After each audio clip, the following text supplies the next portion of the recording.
विकास की अवधारणा तथा सिद्धांत। परिवर्तन जीवन का आधार है। सृष्टि की कोई भी रचना नहीं है जिसमें समय तथा परिस्थितियों के अनुसार परिवर्तन न हो। समय का चक्कर अबाध गति से सदैव घूमता रहता है। परिवर्तन व्यक्तिगत, राष्ट्रीय तथा अंतर्राष्ट्रीय कैसा भी हो सकता है। इस परिवर्तन को ही विकास की उपमा दी जाती है। परिवर्तन को ही विकास कहा जाता है। राष्ट्रीय विकास के आधार पर विश्व के 3 तरह के राष्ट्र दिखाई देते हैं: विकसित राज्य, विकासशील राज्य और पिछड़े राज्य। पश्चिम के पूंजीवादी विकसित लोकतंत्रात्मक देशों ने मनुष्य की अनिवार्य आवश्यकताओं तथा रोटी, कपड़ा, मकान की समस्या का काफ़ी हद तक समाधान कर लिया। इन विकसित देशों यथा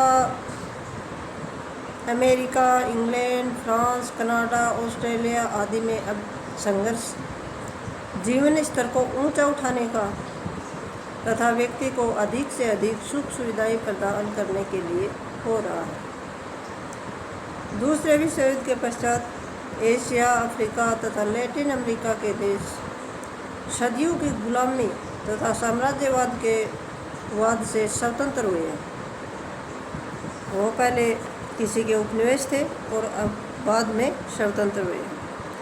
शोषण के शिकार ये देश तीसरी दुनिया के नाम से प्रसिद्ध हुए और ये देश न तो अमेरिका के गुट में शामिल हुए तथा न ही साम्यवादी रूस के गुट में शामिल हुए। इन्हें विकासशील तथा उभरते हुए राष्ट्र भी कहा जाता है।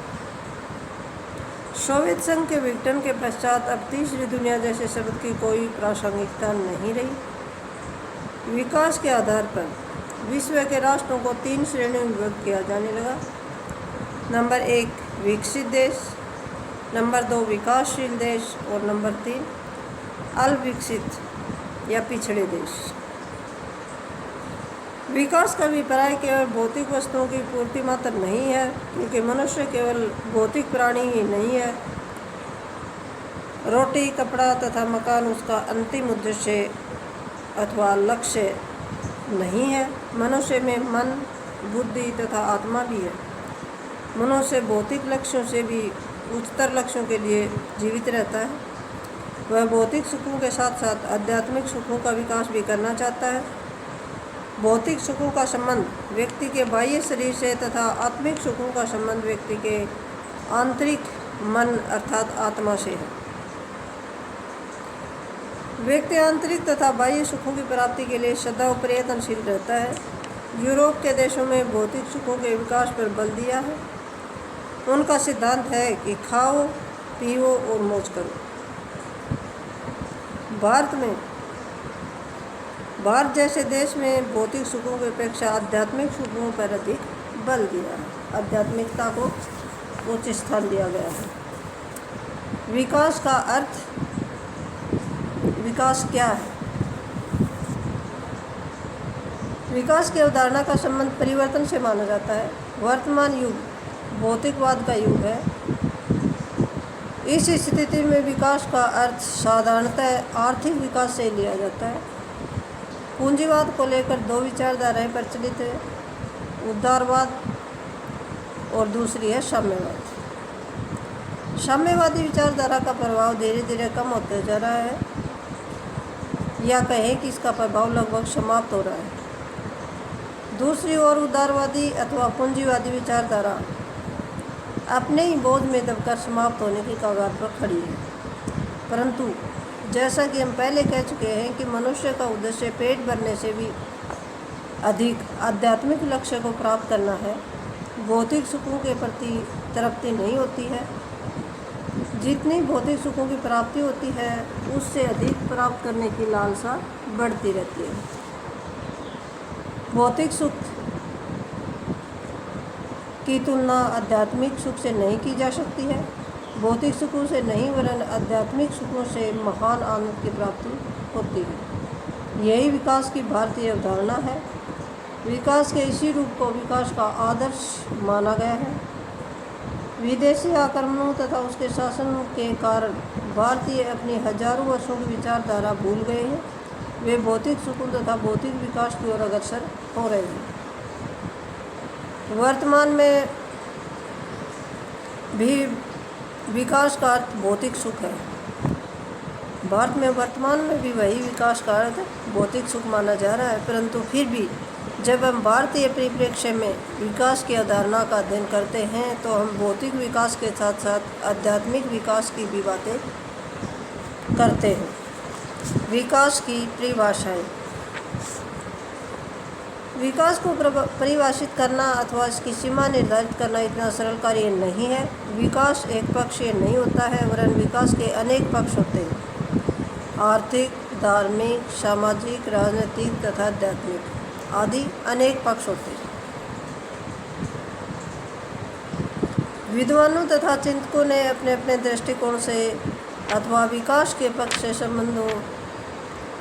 के संबंधों के आधार पर अपने विचार व्यक्त करने का प्रयास किया है, जो निम्न प्रकार से है। हम विद्वानों के जो सिद्धांत हैं, उनके दृष्टिकोण हैं, उनको पढ़ेंगे। विलियम चैम्बर्स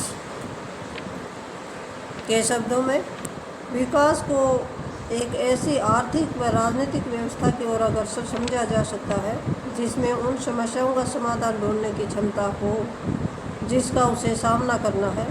उसमें संरचनाओं का निवेदन तथा कार्यों की विशेषता होती है। ये विलियम चैम्बर्स का कथन था।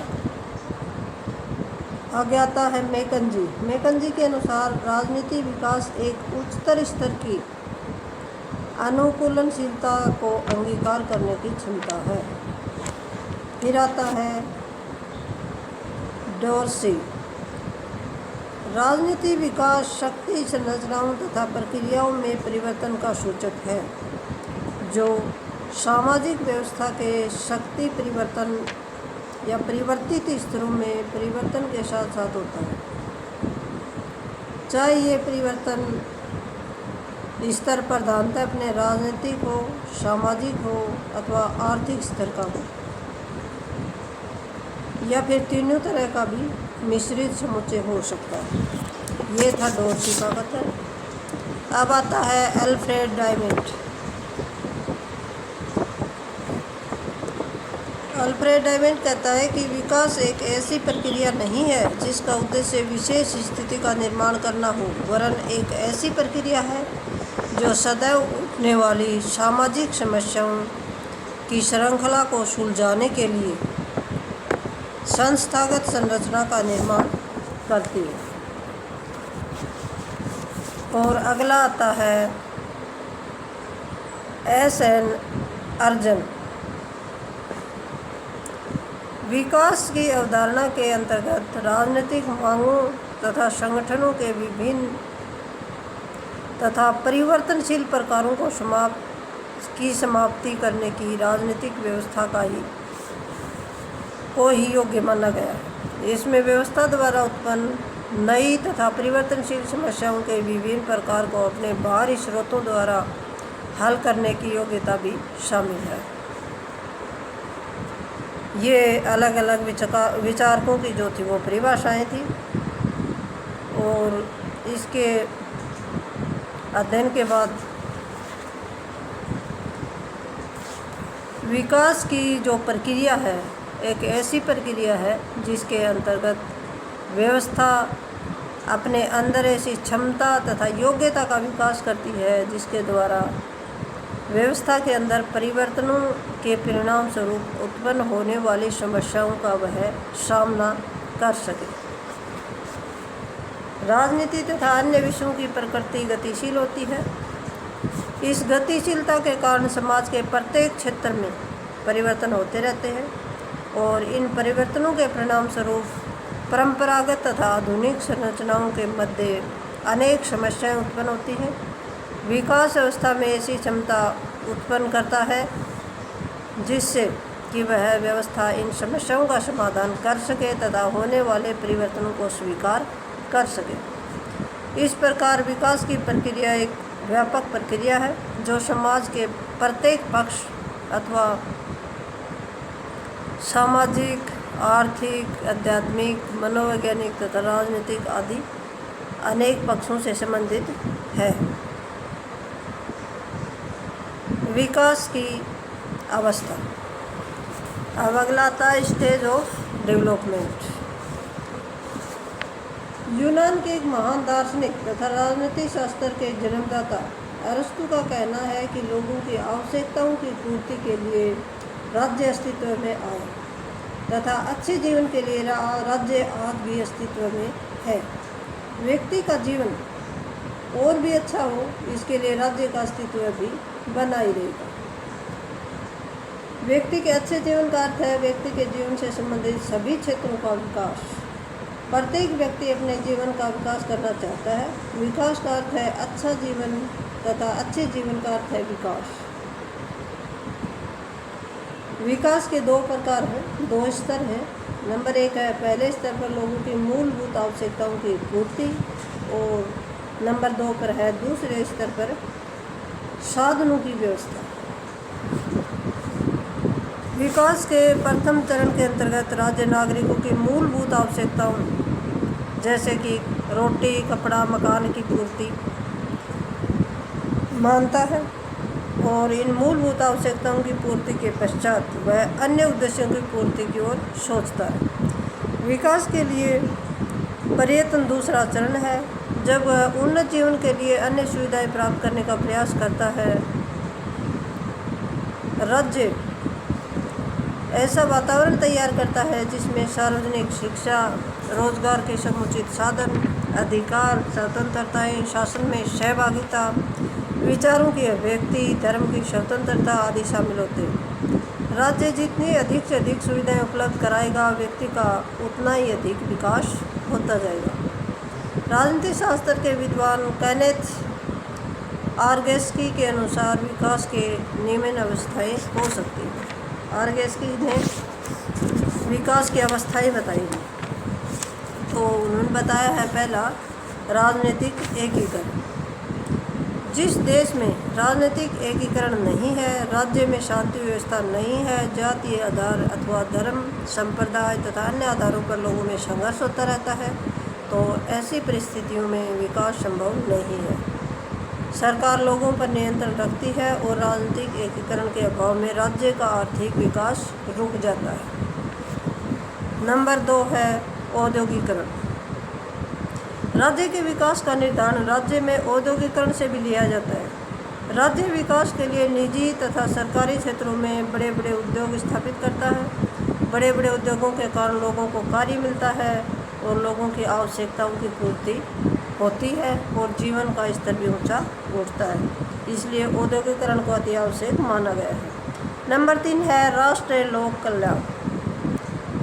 राज्य के आर्थिक साधन विकसित होते हैं, बड़े बड़े उद्योगों की स्थापना से आर्थिक विकास होता है, तो राज्य के लोक कल्याणकारी कार्यों में भी वृद्धि होती है।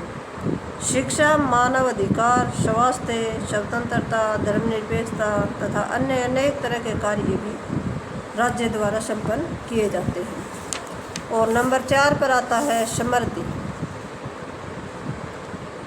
विकास की अंतिम सीढ़ी समृद्धि। जनसाधारण की समृद्धि, लोग समृद्धि की ओर अग्रसर होते हैं, प्रशासन के कार्यों में सक्रिय रूप से सहयोगी बनते हैं, जीवन उपयोगी वस्तुओं की पूर्ति हो जाने के कारण लोग भोग विलास की ओर अग्रसर होते हैं। कोई भी देश जितना अधिक समृद्धशाली होगा, उतने ही लोग ऐश्वर्य तथा भोग विलास में जीवन बिताने में सफल होंगे। ये दी गई थी परिभाषाएं केनेथ की। धन्यवाद।